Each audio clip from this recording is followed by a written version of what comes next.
So I'm Pam Carter. I'm president of the Mariposa Folk Foundation, and I'm the festival organizer.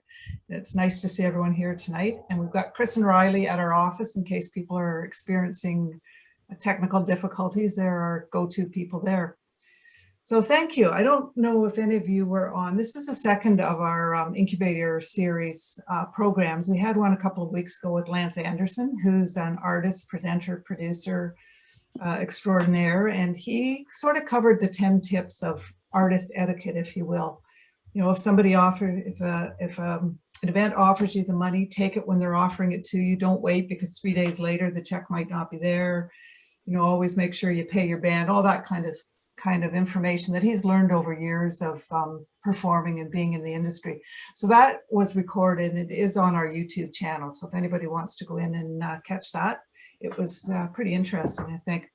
This is being recorded, so if you prefer not to be shown, just take your video off, and we'll also put this up on our YouTube channel once we're completed. So with that said, we have 4 panelists with us tonight who have a wealth of experience in the industry and obviously are quite willing to share their knowledge with you, which is really great and really appreciated. So we have with us Liz Scott. She's the artistic director for the Mariposa Folk Festival, and that was until last year our annual festival. So we're fingers crossed for 2022, and it takes place in Aurelia.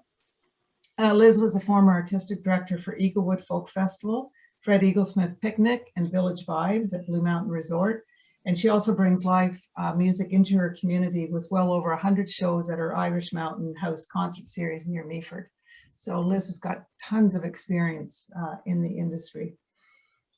Kyla down there, and sorry I'm reading because I can't memorize all of this, but blending her soulful vocals with razor-sharp rock tonalities and pop sensibilities, singer-songwriter Kyla Charter has lent her voice and rhythm guitar playing to a number of both local and international musical artists, including Alysha Brilla, July Talk, Zaki Ibrahim, Queer Songbook Orchestra, and Melbourne-based rock band Kingswood. So Kyla also has a wealth of experience as a performing artist. She's a Toronto native, and she can be heard singing background on the forthcoming July Talk and Rich Aucoin albums, respectively. She's been on The Tonight Show with Jimmy Fallon, The Late Show with Stephen Colbert, wow, The Ellen DeGeneres Show, Seth Meyers, Ryan Seacrest, lots of experience. So thank you for joining us. We really appreciate it.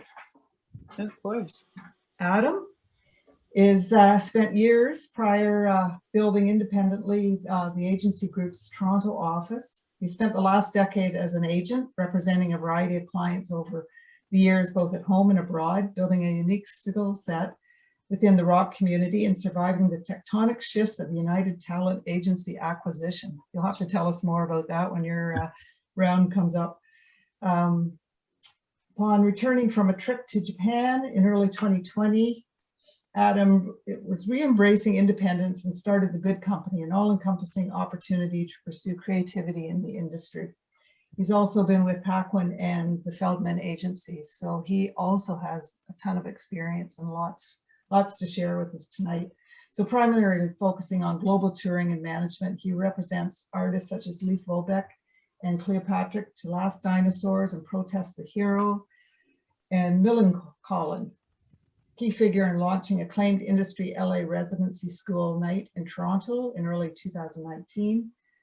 And he has continued to build the monthly event in the city at the Drake. So lots to share there. And certainly last but not least is Alysha. She's a 3-time Juno Award nominated artist and composer, music producer, and creative wellness facilitator. She has a special interest in bioacoustics and sound as a healing modality. Her work is driven by a deep belief in music's power to transform ourselves and our world. She opened the Frequency Portal to provide an online learning and healing space for artistic souls, a digital realm full of classes, workshops, mentorship, and dynamic discussions about the science of creativity, self-expression, the physics of sound, and the relationship to our wellness and humanity. And now I am really intrigued. So she has performed internationally across Australia, Singapore, Tanzania, Chile. In addition to live performances of music, she's conducted lots of creative wellness workshops in the schools, promoted storytelling, just a wealth of experience. So we're really pleased tonight to have all of these people together in one Zoom room, and please take advantage of the opportunity to chat with them as we work through. So Liz, perhaps we'll start with you, and if you don't mind, and you can be the icebreaker and get things going for us. Sure, no problem. Thanks, Pam. And it's really great to be part of this. It's nice to see everyone, and I hope anyone watching has some questions, and you can just jump in on the chat and put them in there. And yeah, I'll backtrack a little bit. My bio is not all in music. I was a teacher for 26 years. I taught French and English, and my last 10 years I was a guidance counselor at a high school in Owen Sound. And I also taught for 4 years up in the Arctic at the Arctic Circle in a place called Coral Harbor, top of Hudson Bay. So I have a lot of experience that way, and also raising 3 kids who are all around 30 right now. So they're all grown up and mostly left home. Mostly left home. What's for me, kind of what's happened is I've always organized things. I've always planned events. I've always loved live music. My first festival was Home County Folk Festival when I was a kid, when it just started, really. And so I always loved the outdoor experience of a music festival, being with people, just enjoying that time and listening to live music, wandering around. It was fun. So I think Home County was what sparked that. And then, teaching, raising kids, and I was doing lots of organizing then. And then when I turned 50 a few years ago, I realized that I was doing a lot of thinking about music and live music and putting on concerts. And like Pam said, I've done over 100. I think I've done 130 house concerts now. So I was doing that while I was working and raising kids.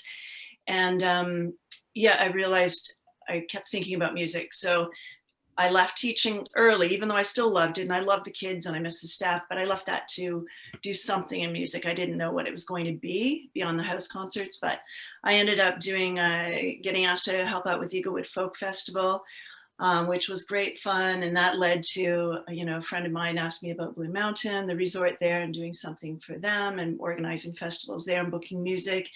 And then I met up with, because I was promoting shows in theaters around here, I met up with Fred Eaglesmith, who asked me to help him co-promote shows in small halls. And this is to help anyone else. I'm mentioning the small halls part and co-promoting because Fred's a real independent artist and wants to do everything on his own. So he and I teamed up, and I would rent the halls or legions. I would make the tickets, I would make the signs, I would be hammering signs in the ditch. Weeks before a show, putting up posters, making the posters, making the tickets, then going to the show and doing the show, being at the door, taking the tickets, setting up, pulling it all down at the end of the night, and going out and at midnight in the rain and finding those the signs I'd put in the ditches and take them home. So he did a lot of that, and that led to working with Sean McCann. It also, I was doing through house concerts, I was able to help Steve Poltz. I met him, and now I book his tours in Canada, which has been lots of fun too.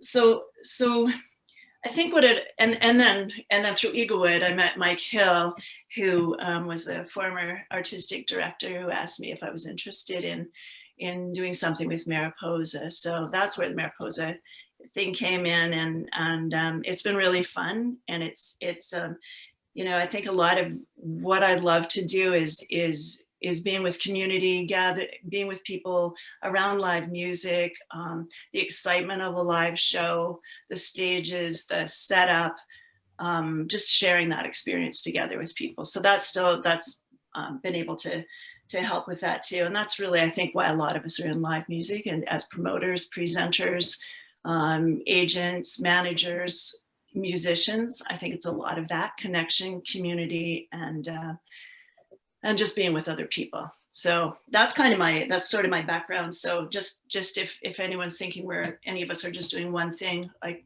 Adam said, we're wearing lots of hats quite often. So I think as long as you can stay with something that's authentic to you, that you love to do, then things generally work out pretty well for you, for everybody. And if you're able to then turn that into something that can help people, or that people will enjoy, that it'll be exciting for them, or it'll move them because you put on a house concert for 50 people, and two of them might be crying, and the next song someone's laughing, but they're all doing something, they're all feeling the music together.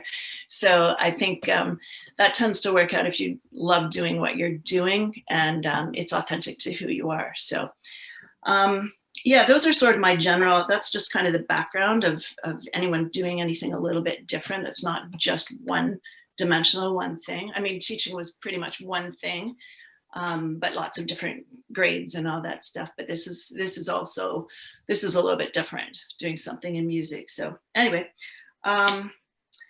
yeah, I just, as far as yeah, I don't really know what to say as far as artistic director. I know it's hard for artists. I know it's hard for agents and managers when it feels like we're gatekeepers and curating something, and we try our best to listen to everything and make sure people are heard. But of course, we have limited places, limited spots for people at the festival, and it all has to work together, and it's like painting a big picture. I often refer to it as you have to figure out everything that you need and try to make it all work, so everything is fluid all at the same time, and you have to make it all work so in your mind, so that when that weekend rolls around, that things are going to pop. There's going to be some magic on there on the stages, and it's going to be really fun. So the whole time that I'm looking at artists and figuring that out, who could go with whom, all the time, it's always in motion, all that kind of thing. There's a lot going into that part of it. So yeah, those are just sort of that's just kind of the general background, and just sort of my passion for it, and yeah, just my love for live music and community. So, yeah. Hey Liz, I'm just gonna jump in with a quick question. Pam is the one who wrote it in the chat, but I'm sure that it's actually a question that all emerging artists have, because I hear it here at the office all the time. And that is, what's the best way for an emerging artist to get in front of an AD, or to get noticed by an AD? That's a good question, and a common question. I think it's a lot of relationships, building relationships, getting yourself out there, saying yes to everything, playing everywhere. I mean, I spend time on social media. I see what's out there. I see what's happening. Someone approaches me if I'm at a conference and I talk to them. We just, I might see each other in the hall, or I might see them in a hotel room if it's a showcase, for example. It's just kind of, it's building relationships. It's getting out there. It's certainly email and approaching me. That way is good too, as long as you've got a quick link to something in your, to your website, for example, and it's up to date and all that. It takes a long time to build all the relationships. There's a lot of music out there. There's a lot of really good music out there, and great musicians. So yeah, it's kind of like relationships and connecting and stuff. And I do like, me personally, I can't speak for any other AD, but I like AD. I like people who connect. Because I know that on the site, they're going to connect with an audience too. They know how to read an audience. They can figure that out. They're quick to jump on stage if someone invites them. So it's that kind of thing I kind of look forward to. So best way, email, of course, talking to us, meeting me. If I can, may I jump in? Of course. I always feel like, as an agent who has like sent you numerous, hey, check out this artist or check out that artist, you almost have to come from a place of like, here's a reason, here's why it makes sense, here's our value in the market, because at the end of the day, it is still a business, and you do have to sell tickets. And it's not sort of, I mean, there's obviously a very unique opportunity for curation, and you're able to program things that I'm sure you love, that can kind of sit in that like sweet 2 or 3 o'clock slot, and the top down kind of guys are gonna to draw. But I've always felt like, people bang on doors like they're owed something, when I really think when you come to that door, you have to go, this is why I make sense here, and being able to articulate that. Yeah, that's great. That makes a lot of sense too. And yeah, and going back to the part about tickets, yeah, and there is that too. We do keep an eye on that. I keep an eye on that, and how can we sell tickets? But obviously, if we're, someone's booking 65 acts, for example, you're right. We're not going to be able to say every single one of them is not going to necessarily sell us a ticket, but when they get there, for example, when maybe somebody's never heard of, but I saw them at a conference somewhere and watched them online, and some 2 or 3 o'clock slot on a daytime workshop with some other musicians, and people are like, oh my God, I've never heard of whoever it was. They're amazing. You're kind of selling tickets for next year, right? Yeah. Because you're building that kind of experience for people where they're discovering somebody new that they had no idea. Because with 65 sort of generally roots artists, there can't be very many mainstream artists that will, like, big names, because they're generally not on the radio generally. Yeah. But it's always my least favorite question at any point in the year of, why didn't we get this festival? Why didn't we get that? And there's how many slots and how many bands in the world or in the country. You look at Osheaga and there's, I don't know, 60 slots and probably 2,000 or 3,000 bands that want to play it.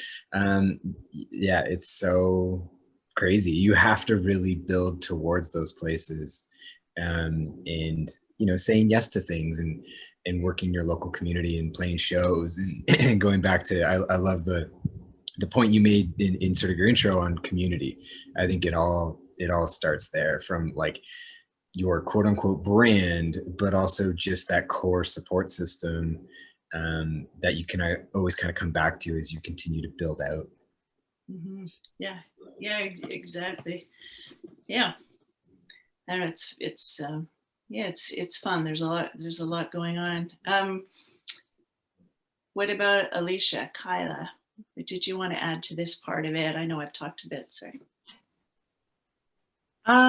Yeah, I think everything that you've been saying is spot on in my own history of things. I think that the best way that I've been able to really get a foot in the door in any real situation is kind of just building relationships with people, being honest and open. And I feel like a lot of people, when they hear that, they think like, oh, it's a popularity contest. But it's really just being honest and open and vulnerable with people in your industry. I think one of the best things that you can do as an emerging artist is really, in building community, like look to other people who are doing kind of the same things as you, and curating your own, like, nights of music with people together, so that all of your different communities can mingle and you can grow yourself into wherever it is that you feel like you need to be going. Yeah. Alysha, did you have something to add to that one? That's great. Yeah, I love that. I love hearing everyone's different perspectives. And certainly, like everyone has said, I think relationships are what everything is hinged on, whether it's with booking shows or anything when it comes to art. So I've had really good experiences when I've, like you said, been vulnerable. I had an Australia tour stem from literally just going up to a woman I knew who booked a big festival in Australia. I was at Folk Alliance, that conference in Kansas, and I knew this woman booked Woodford Folk Festival, if people know Woodford, right? Her name's Chloe, and I had not done it before, where I just went up to someone, I said, hey, I would love to play this festival one day, my showcase is on this day. And she came out, and that seeded 2 years of touring in Australia. It really kind of started everything. And I was so nervous to go up to her and talk to her, even if I've been doing this for, ever. So I think being vulnerable and knowing that it's okay to feel nervous and just to kind of be yourself and be friendly, I think that's helpful. Yeah, no, that's great. Yeah, being yourself is really good, because that shines through, right? I really wish we were having the conversations about mental health 10 years ago. I think it would have made my life as an agent a lot easier. I'm appreciative incredibly that it's happening now. you know, in 2012, it would have been awesome to be like, hey, it's okay to not burn the candle at both ends, and it's okay to like pull back the curtain a little bit. But anyways, so we're in a better place now. Yeah, yeah, it's getting there. Do you feel sometimes, Adam, that you're really looking out for the people you work with? You're really watching out for them? Are they taking care of themselves? Or I think there's space now, especially to sit down and go, one, are you okay? But how can we build this tour in a way that will allow you to sustain throughout? Do you need it? You know, I book a lot of rock bands and it's like, let's play every night. And it's like, maybe we should go every 3 days, day off, every 3 days. And that just allows both mental and physical health to just rejuvenate for a day. I wish I discovered meditation and yoga, you know, 10 years ago, but now to be able to speak with my artists about like, hey, maybe look into a practice. And that's okay, especially as an agent or a manager, to be able to kind of pull down the like armor and have a real conversation with your artist. Yeah, I enjoy it. I think that you know, I've tried to flip it to life work balance instead of the other way around, and allowing everyone to, hey man, I'm going to pass on this show because I need to be there for this or that, and not looking at it going, hey man, that's my commission, or whatever.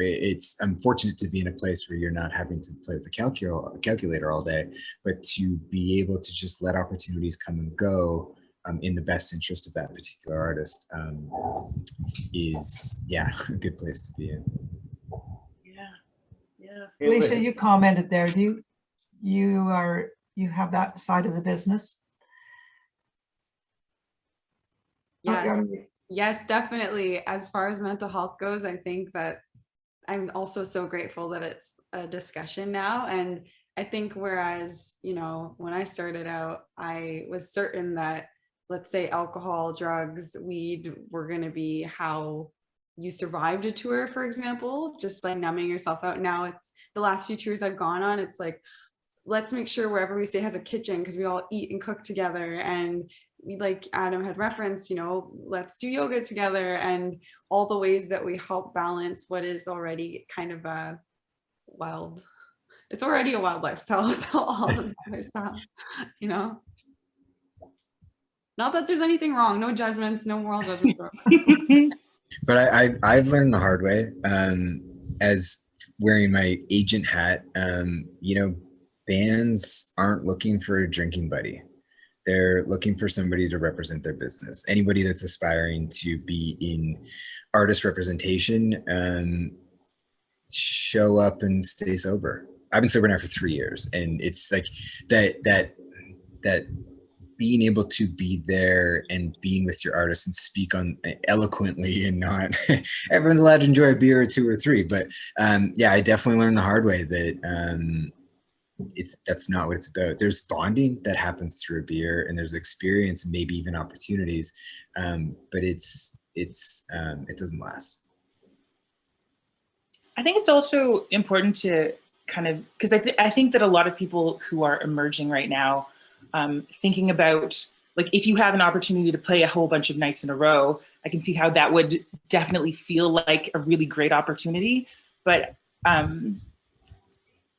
I feel like it's important to know that, especially if you don't have kind of a team of people looking out for you as well, if you don't have like your own manager or tour manager kind of picking up the pieces and filling in the holes where you can't on the road, that taking a night off is so crucial if you need it. It's like, especially if you're, I don't know, if you're, you know, doing your first opening tour and you're all by yourself, it's like taking the space and the time to really have your own back in that way is going to save you so much time and money and effort trying to like rehabilitate yourself in the future. That's a good point. That goes back to, I think maybe Adam had said something about saying yes saying yes to lots, which is really good, but you do have to have some balance. Like say yes and keep saying yes until you have to say no, but be careful you don't burn yourself out in the meantime. So keep that balance in there too, right? Yeah. So I have a question on that note. As a presenter of a festival, for those emerging artists, and I suspect some of these people in the group are those people, and you're on your own on tour, would it be helpful, and I don't know how we would do it, but would it be helpful to have a go-to person that's part of the festival so that you're not alone? Like a festival counselor? Not necessarily a counselor, but just a go-to person. Like a buddy. Like a big a sis, buddy. like a, Yeah. yeah, that'd be awesome. Yeah, Yeah, that'd be cool. for sure. Because lots of times the AD is not available. That person's off dealing, or the festival organizer is not available. They're off doing something. So then you're further adrift, I would think, when you're touring by yourself. Yeah. I mean, makes it. Oh, sorry. No, go ahead, Adam. I was just gonna say, if you had a volunteer handler, quote unquote, that was just like, hey, I'm your person for today. Here's where catering is, and be here at this time, and this is your sound tech, Greg, and away you go. I think that'd be great for artists that are on their first time. Yeah, and with that, is there, since we've got some artists and everyone here, Adam as well, what else would be helpful from a festival standpoint? Once you get into the festival, what would be helpful from a festival? What would make things easier? What makes things easier when you go to even a venue, or when you go to a festival? What makes it easier for you if you're in the middle of a big tour or something? What makes it easier for you? In a funny way, it's disarming the idea that you're supposed to know what you're doing. Like, you can show up and ask dumb questions and be like, where's the green room? Who's this? Like, getting rid of this expectation that you're just supposed to know because you don't, and assuming, well, we all know what they say about it, assuming. But if there was just a basic, like, hey, it's your first time here. Here's how we roll. That's cool. You don't want recycled bottle or water bottles on your rider. Here's where you can fill up your water. Like, the little things. I think it's just the ability to communicate really, it takes the anxiety out of the room when you can connect with the people around you, because you're supposed to be there. You've earned it, and you're kind of almost trying to make sure that you present that. And then you're dealing with the inner turmoil of like, holy crap. What time am I going? All those things. That's just my quick anecdote. I don't know how you fix that, but I just think it's the ability to communicate with somebody and not feel like an idiot. That's good. Yeah. Alysha, do you have something else? Yeah, to echo that, I think, I don't know if it was Pam who had said to have a handler. I have had that one international festival I was at where they did assign someone specifically to my band, which is a luxury. And oh my goodness, it changed everything to be able to, like Adam said, ask the questions and have like a big sis or band mom who knows the lay of the land, or dad or sibling or parent who knows the lay of the land and can just make you feel taken care of, because it is we are awkward. I feel like we're always really awkward backstage, and we go on stage and we're like the coolest people. Duality. Oh, that's great. Hey Liz, I'm just going to jump in quickly from the chat line. There's a couple of people have chimed in that these suggestions about festival handlers are really useful. Both Krista from the theater standpoint and Yasmin as well from the young artist or emerging artist standpoint. I wanted to jump in with a question that I hear quite often at the office talking to younger artists, and that is, like, there's an assumption out there that you see the big stars, and there's an assumption that somehow they made it from emerging to star in a straight line with no bumps along the road. Mm. And I was wondering maybe if Alysha or Kyla, if they're able or willing to maybe share an example of that sometimes there are bumps along the road, that when you thought you were on an upward trajectory and then it didn't always turn out that way. I think that might be helpful to emerging artists to hear some of those struggles and challenges that you guys have experienced. For sure. I can go first if, or Alysha, did you want to jump in? Okay. Yeah, tons. Endless.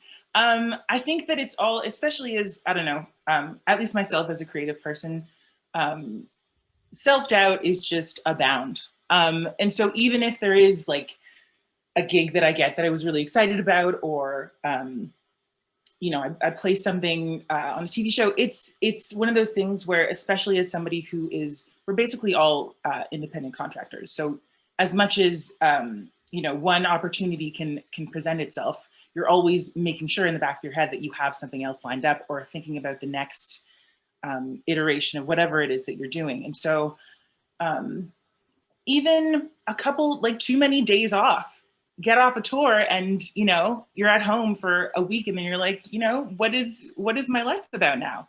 And I think that the best way that I have found forward when I get into kind of those headspaces are talking to other people, that it's like really like padding your community with people who are doing the same things as you, who really want the same things as you, and leaning on them and reassuring yourself and the people around you that like, it's very normal. It's very normal to have your trajectory look like this as opposed to a straight line, because it's like, I heard a quote the other day, it was like the only thing in nature that like is constantly growing and doesn't have time of rest is cancer.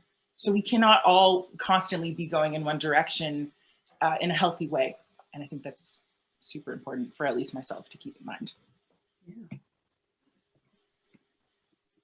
Yes, totally. All of that, what you just said. And I think, and especially what you said about community and having other artists and talking to other artists. I literally was thinking that. I was like, I'm going to message Kyla after because I just want to talk, because it's been such a withdrawal from that community, right? Especially for us. So you do so often feel a little cuckoo bananas. And it's certainly, there are bumps along the road. I think it's definitely not linear. In fact, I played at Mariposa. I played bass in a band at Mariposa 14 years ago with A&R. I don't know if you remember that duo or who booked them, A&R, Adam Bailey and Reed Henry. Anyway, that was 14 years ago. And at the time, I had not even recorded or released my own music. I was just playing with that band. And then it's been years, right, of playing and playing and playing. And you're humbled every time, right? If, let's say in Canada, they know who I am at, let's say, a bunch of festivals, but like for Australia, like I said, I had to go up to that woman and she did not know who I was. I had to just eat the humble pie, and it was like starting from scratch, right? So I think keeping that attitude that it doesn't matter what accolades you have, each new person you're meeting is new to you in your music. I think that will keep you in a healthy place and it will feel less bumpy, because your expectations won't be that you're suddenly gonna, whatever they might be, right? Just healthy expectations, I think. Yeah, that's good. Adam, do you find with in your role, do you have or need lots of support that way? Do you have a group of colleagues that you can commiserate with, chat with, hang out with? It's yes and no. Agent hat, that's a hard question. Agents, I find there is a bit of like, this is mine, that's yours. And, you know, there's a thing there. On the manager side, the opportunity to connect with a bunch of different managers, even the other day I was chatting with somebody, and it's just like, the community that comes from that side, where it's like, how can I help you and what can we do to help each other? Like, I'm working with a manager in the UK where I'm helping an artist of his with a tour through the US, and he's helping an artist of mine with a tour through Scandinavia. And it's like no commission, no nothing, but it's like there is such cool collaboration on the management side that I've really appreciated after being solely on the agent side for the last decade.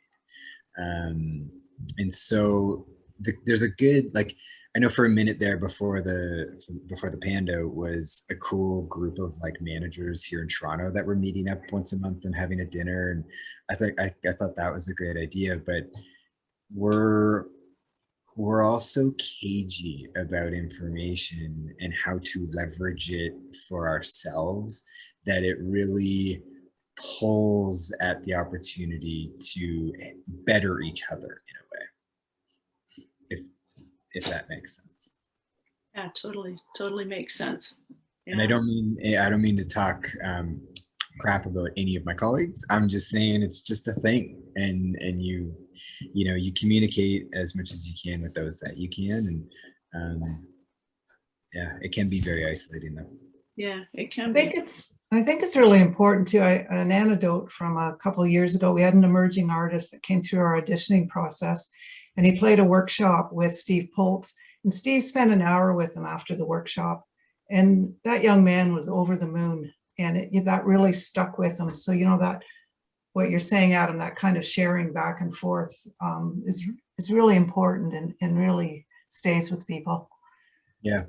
You don't know, as an artist, as an agent, as a programmer, whatever, you don't know the impression you're having on somebody, but you have no idea what that person's going through. Everyone's on their own little journey, and just don't be a jerk. Pretty basic, yeah. I try to like have some basic, like, here's the things I've learned, but like, yeah, don't be an asshole. Yeah, exactly right.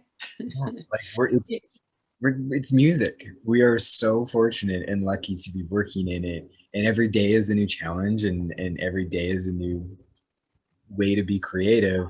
And I'm grateful I get to work with the people that I do, and I'm excited to get to work with the people that I haven't even met yet. Yeah.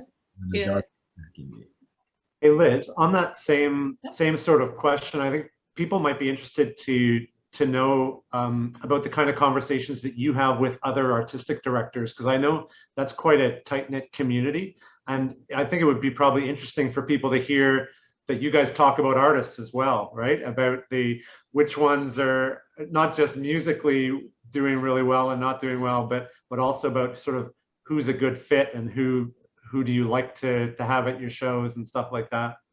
Yeah, no, that's a good question too. Yeah, we do talk. And it's nice to be able to, because, like Adam said, it can be pretty isolating, and it's nice to have someone who's doing the same job as you. It's nice to be able to pick up the phone or send a text and say, hey, and just get some ideas or give a thought to something or bounce something off somebody. Yeah, when we get together, yeah, we often do. We'll talk about who's a good fit, who was fun, who blew our minds. If we're at the Folk Music Ontario conference or Folk Alliance or something, we'll get together and talk about who we at the Folk Music Ontario. We usually go around the table and just say who was amazing at the festival this summer. And that's kind of fun to do, because you end up, it's 20 people around the table. You end up going, oh, I didn't know about so-and-so. I saw them on somebody's lineup, but I didn't know anything about them. And now I'm hearing how amazing they were. So I'll check them out. Doesn't mean I would book them necessarily, but it means now they're a little bit more on my radar, which is kind of cool. So yeah, we do. We don't slag anybody. We just will generally talk about just, who was amazing, who was fun, who inspired people, who connected, what was a great workshop, and one of your daytime stages, that kind of stuff. We do a lot of that, but a lot of it's the programming and piecing things together and figuring out stuff like that. So yeah, we'll talk. It's fun.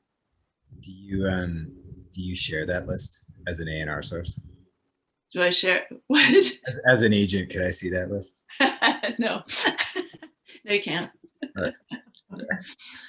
Yeah.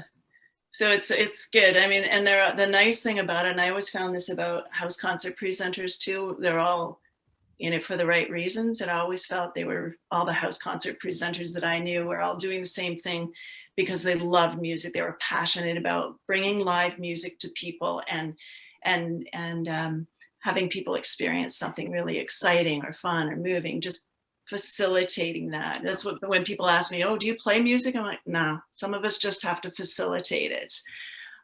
So it's, I find the same with the artistic directors too, that they're passionate about this. They love the challenge of it all and making something, just making the magic for the weekend so that people are, excited. The audiences they love it. So they'll want to come back. So that's fun. Nice group of people. On the house concert side of things, and just for maybe anybody in the group that isn't aware of it, Side Door is amazing just as a tool to start to get out on the road on your own. Dan Mangan and his partner Laura Simpson out in Halifax have been building this network of different museums and theaters and literally living rooms and backyard gazebos that anybody can really tap into and connect with. Really, I want to say they started in Canada, but now it's fairly international. But it's a really cool resource to check out. I can put it in the chat if I figure out how to do that. That's excellent. And they did a really quick flip. They were really just getting off the ground, weren't they, doing those live shows, and then COVID hit, and then they had to flip to virtual, and it was a challenge for them, but they plowed ahead. Any they're great. That seed money in the music. There it is in the chat if anybody wants to check it out. Yeah. Perfect. That's great. Adam, they're an example of a pivot that happened during COVID.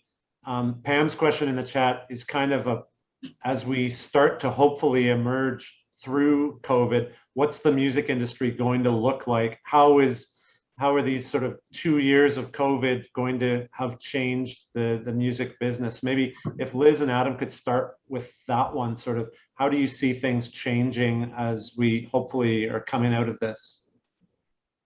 Yeah, Adam, start.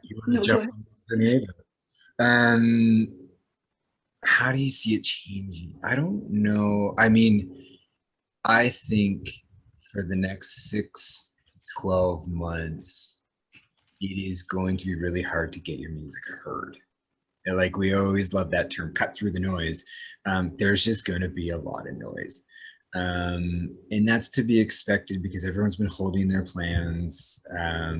Everyone's starting to think about rolling out now. Like, you just kind of have to push forward. But for the next little bit, there's going to be a lot to listen to.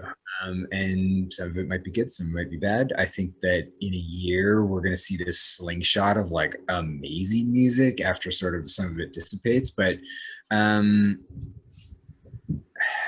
really don't have the answer to that. I'm looking at tours in the fall that I'm like, do I really have to move this again?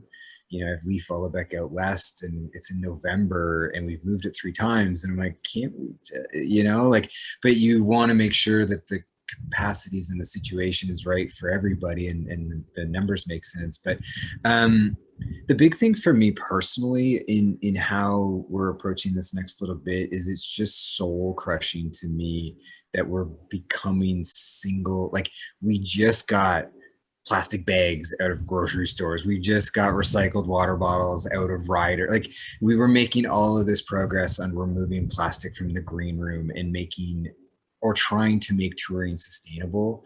And I think that there are some very real challenges in place, especially when government mandated prerequisites are there that make it really hard for anyone to do anything otherwise.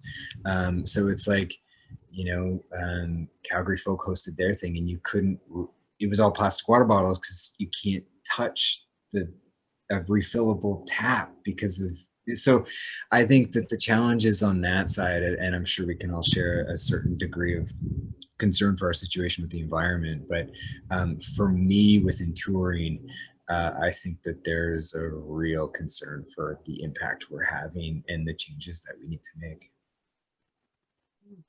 That's a good answer. Yeah, and I feel that too, Adam, in a sort of a different way, but that flow you were talking about, just the progression and things, and I said that to someone a few weeks ago. I just felt like we were in this flow for whether it was our lives or the festivals or whatever it was, it just felt like this flow, and then all of a sudden it was like done. You had to change everything. All of a sudden you just stopped. Actually, it wasn't changing, it was stopping. So moving ahead, I just also feel a little, there's trepidation. I don't know if I want it to feel the same way that it did on those primo nights when there's a concert and people are so moved by it, or they're dancing to a set on main stage at Mariposa or something. I want to feel that way again soon. I don't know how long it's going to take, if people are going to be a little bit shy to get back out, nervous. I'm not sure. Yeah, it's $1 million question. I talked to someone yesterday morning. I said it's like gazing at tea leaves. Yeah. Tough to answer. Yeah. Any folks watching, this is your opportunity. Do you have questions that you'd like to ask any of the panelists or any of us? Or anecdotes you'd like to share?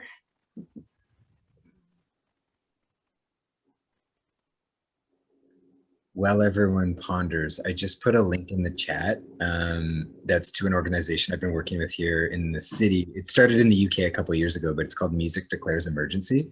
And it's really about advocating as an industry for real change when it comes to climate. It's a funny conundrum as touring artists and festival presenter, like we're all like, what we do has such an impact, whether it's getting on a plane to go and tour Europe or running a bus to keep the AC going. There's things that we can change, and I just thought I'd share that if anyone was interested. Please reach out. Hey Liz, we've got another point. really good question in the chat. If I can jump in with it, and it's really good because Folk Alliance conferences have come up already in the discussion so far.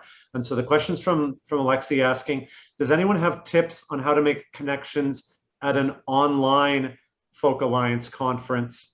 She's done conferences in person, but it's hard to imagine making those connections, that community in a virtual online environment compared with hanging out in the hotel and being able to talk to people face to face like we were talking about earlier. Do you have any thoughts on that? Hi Alexi. Well, I will say I've done probably 7, maybe 8 conferences online in the last year and a bit. And that part where you meet one-on-one, and generally by the end of the so there might be 200 people in a big ballroom and 100 presenters, and across from them are 100 artists, independent, like you're meeting one-on-one. And then every 10 minutes, you have to rotate and go meet with somebody else. And those are hugely anxiety producing for a lot of us, like artists and the presenters. So these online ones have been great because I don't feel that anxiety. I don't hear 199 other people around me, and all I'm trying to do is focus on that one artist who's right in front of me, and I'm trying to listen, but I've got someone here that I can touch, someone here I can touch, and I can hear their conversations. It's really hard. So if you get a chance to do a one-on-one online for Folk Alliance, and I'm not 100% sure they're doing that, I would do that. It's a really good way. You get 10 minutes, 8 minutes, whatever, just to talk to someone. You can sit in your house, that presenter's sitting, in his or her house, and you just have a really nice human conversation. It's great if you get that one-on-one. My connections through. Yeah, actually, yeah, if you can do that, it's huge. I think the other one, maybe it was Folk Alliance. I don't even remember anymore. There were a bunch of them, but they had a little room where you could actually take your avatar maybe something like that, a little thing, and move it around and go from, you know, the lodge and over to the campfire over. And you can actually, as you see, these little symbols come towards you, and you can actually see somebody's name, and they get bigger, and then you get to, and brighter, and then you get to talk to those people. That was kind of fun too. Weird, different, but it was really interesting. If you can do something like that, they're like the networking from 4 till 5 sort of thing, just an hour, and it's kind of cool too. So yeah, that's the best I can offer there for that. Secondary question, if I may. Would you, in those speed dating things, and man, I feel your pain. Some of those are hectic. But would you recommend an artist like have like share their screen and present a slide or anything, or like here's a video, or like is there anything cool that you've seen somebody do in that 10 minutes when they can share their screen with you? I had a couple share the screen just for something really brief, and it was good. It was good. I actually really just enjoyed meeting them and seeing them and talking to them, and it was quiet and, you know, beautiful sunny day or so. It was just really nice just to have a good human connection with somebody. Yeah. And yeah, you don't get those in the speed dating in those gigantic rooms. They're frightening, actually. I was laughing at Alysha's comment. Yeah. Oh, who's got the cat? I was just joking. I meant they could introduce their pet in the speed dating. Oh yeah. Somebody did that in one. Actually, yeah, somebody did that in one of the one-on-ones I had, the speed dating. Yeah, it was good. But,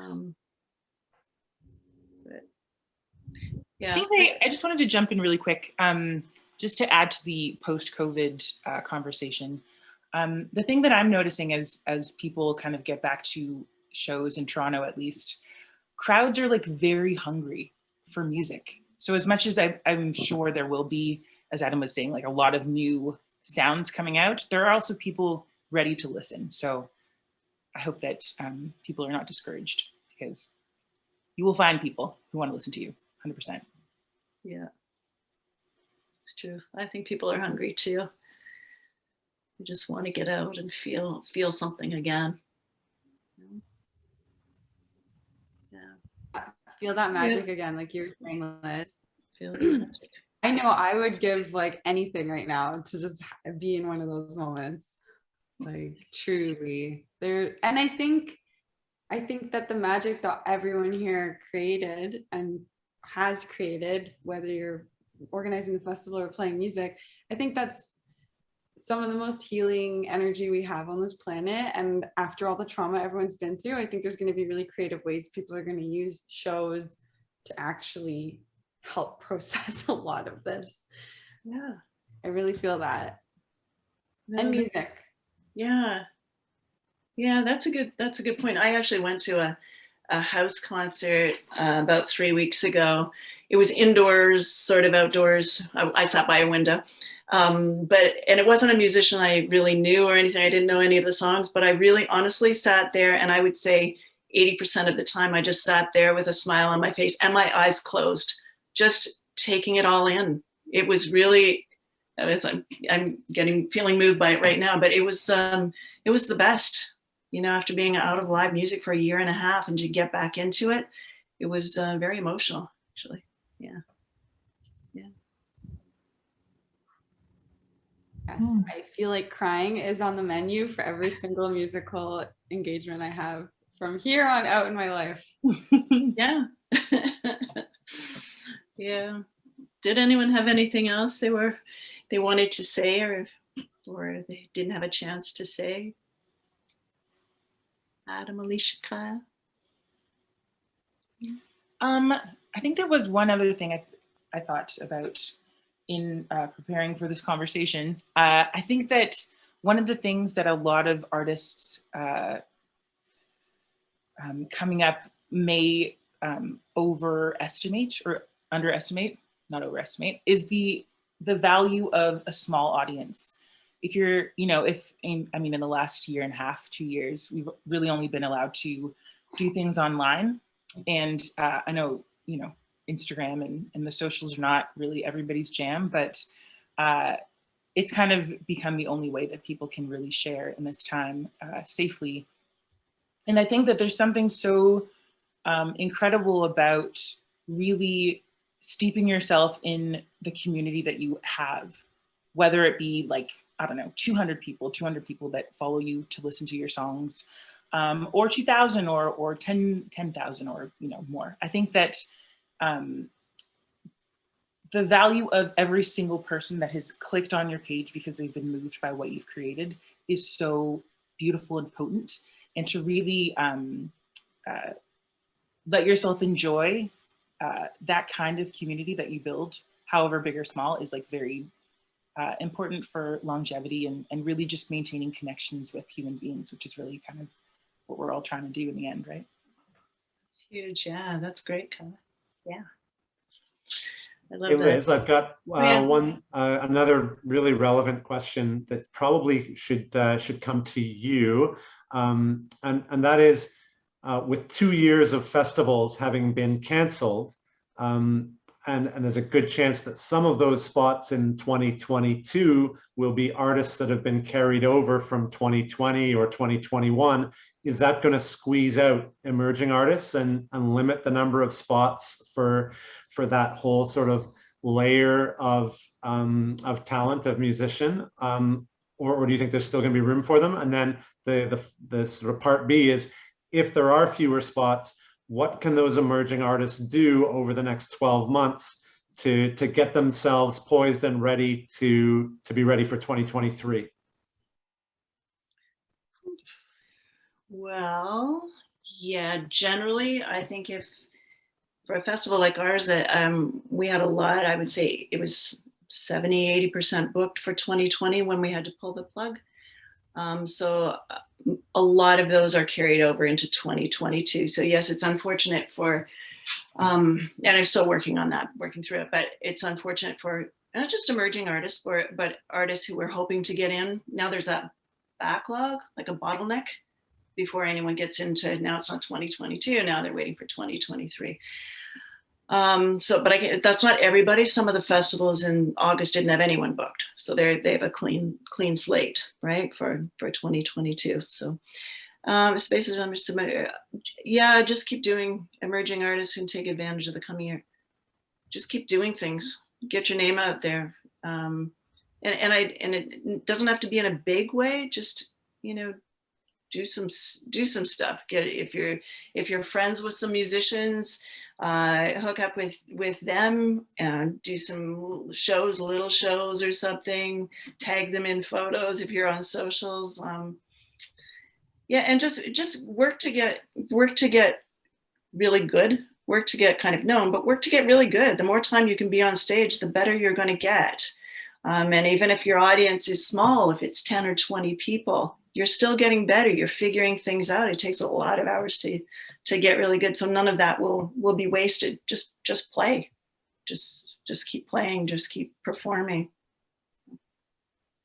And we also have the showcase for next year too. And some of the festivals have these showcases for emerging artists as well. And that usually happens. I think we put something up in January, February about the spring and a spring showcase. And then we take people, I think we hire 3 for the festival, and those are generally emerging or underrepresented artists, I think we've called it. Yeah. Yep. You're welcome. So one of the things that we're talking about doing, that Liz has mentioned, the showcase process, and knowing that people come sometimes from a distance to be one of the 7 or 8 finalists that do the live auditions. What would you think of the concept, the artists out there, if we approached the venues in town and got a playing gig in addition to the auditioning process? So there was an opportunity to play in Orillia, plus do the audition, not necessarily on the same day, but to get something that would help cover costs, that kind of thing.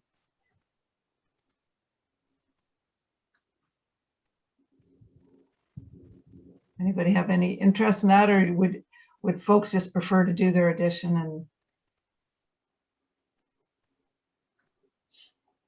Okay, I feel like that's an awesome idea. I feel like any opportunity to play, especially if it's a little paying gig, would be amazing for an artist coming to do an audition. And it wouldn't be mandatory by any means. It would be an offer. Yeah. And it might make it feel worthwhile to them if they're traveling from Peterborough, or no, that's not very far away, Montreal or something. You know, it might make it feel a bit more worthwhile for them. Yeah. Sounds amazing. So I would say, folks, if you're anything like me, and we'll close the session, you'll think, oh, I wish I had have asked this question. If you have questions that you wish you had have asked, or it comes to you later, just send Chris an email at the office, and he can forward it to the appropriate party, if not all 4 people, and hopefully the panelists are amenable to that as well, and perhaps get an answer back to you, if that's okay. Yeah, because I know, like, I always think of things after, and oh, I should have said, I should have asked. Mm-hmm. Oh, and I would say one other thing too. If the question was for me, for example, and Chris passed it on, and if you didn't hear from me, ask again. Like, sometimes things get missed, or I forget, or whatever. We're just human. And it's not bugging us if you apply. It's not bugging us if you ask again and put your name out there again. It's okay. We expect that. It's all right to do that. You're not annoying anybody by, just double checking or sending something new to us. It just keeps your name out there, and it's okay. That's good. Any last remarks from our panelists or the people that have signed in with us? Thank you, everybody, for coming. It's lovely to see your faces and names, and just even think about the idea of playing again in person is just so wonderful. Yeah, thanks for hosting, and thanks for having me. It's hard in the dog days of summer, especially on the hopefully tail end of the pandemic and in the virtual space. But I appreciate everyone coming out, and yeah, this has been fun. Enjoyed it. Me too. Yeah. Great. Thank you for having me, and it's so nice to connect and see everyone's faces. Same energy. I feel very grateful. Feels like a community. Me too. Good to see everybody. Thanks for doing it. Thank you to the 4 of you for taking time out of your schedules to be here with us tonight and offer words of wisdom. And thanks to you folks that signed in. We appreciate it.